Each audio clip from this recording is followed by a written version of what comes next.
আল্লাহকে দেখিয়ে দেন তারা। লিল্লাহি তাকবীর, নারায়ে তাকবীর। আল কোরআনের আলোক, আল হাদিসের আলোক, কোরআন হাদিস যেখানে, আলেম ওলামা যেখানে, সুদ ঘুষ যেখানে, এই সেখানে শুধু যত বাধার পাহাড়, শুধু যত ঝড়, বুকে অসীম সাহস নিয়ে ভয় করি না কার। রক্তমাকার হিংস্র থাবা যতই থাকে না চতুর্দিক, তবু আমরা থাকবো সদা আল্লাহর পথে নির্ভীক।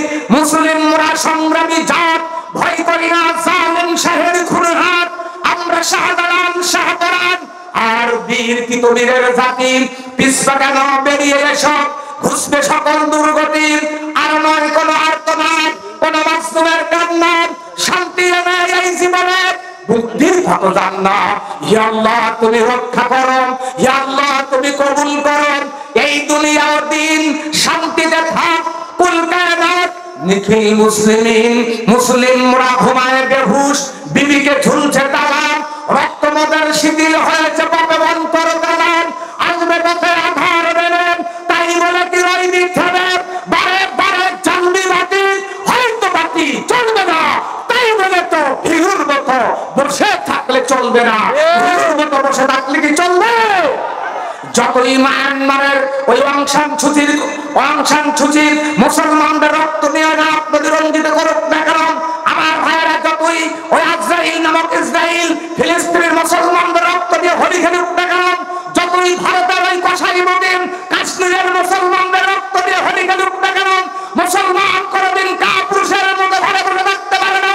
কারণ যে ফিলিস্তিনের রাজ্যে ঘুমিয়ে আছেন হযরতে দাউদ আলাইহিস সালাম, যে ফিলিস্তিনের মাটিতে ঘুমিয়ে আছেন হযরতে সুলাইমান আলাইহিস সালাম, আমার ভাইয়েরা যে ফিলিস্তিনে অবস্থিত আমাদের পূর্বের কিবলা মসজিদুল আকসা, ওদের যদি জীবন দিতে হয় আল্লাহর ঘরকে রক্ষা করতে হলে, যদি জীবন দিতে হয় ফিলিস্তিনি মুসলমানদের রক্ষা করতে, কারা কারা জীবন দিতে রাজি আছেন দোয়া করে আল্লাহকে দেখিয়ে দেন।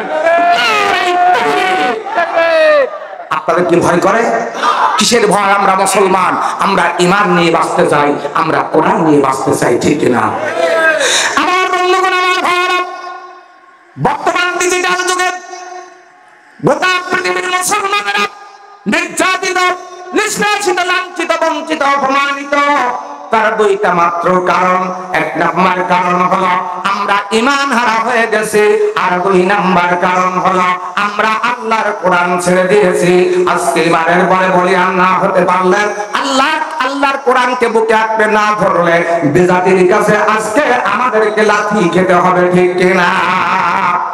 আল্লাহ রাব্বুল আলামিন বলেন, ও দুনিয়াবাসী, তোমরা শুনলে হবে খুশি, আমি তোমাদের জন্য যে কোরআনুল কারীম নাযিল করেছি, এই কোরআনুল কারীম হলো দুনিয়ায় চলার জন্য সঠিক পথের দিশা। আমি আল্লাহ ঘোষণা দিলাম, এটাই হলো জান্নাতের জন্য একমাত্র ভিসা।